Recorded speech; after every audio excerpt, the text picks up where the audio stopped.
wamekuwa wakikosa masomo yao kwa muda sasa hivi. Tuangazie taarifa nyingineo.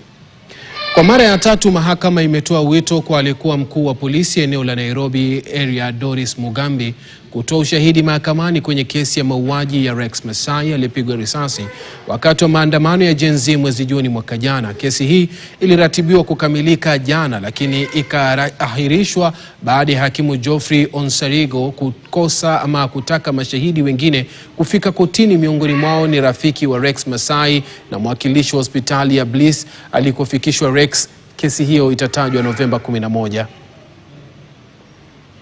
If he feels that there are witnesses that we have left out, and let him come and say this and this witness has not come, and yet we feel that he is a crucial witness, because we are all trying to find out the truth. And on our part, we have said that the DIG is also a person of interest. We also want him also, because he had been summoned, he has not come. So we also want him to come and shed some light. We need we need all stones to be turned, whether they are police officers or civilians. That's why we are in this situation, what he calls a circus. It's a circus created by the DPP. Taking into account we have 10 more witnesses. So after the mention, I'll give a ruling date, and then I'll give further directions in the same case. That's okay?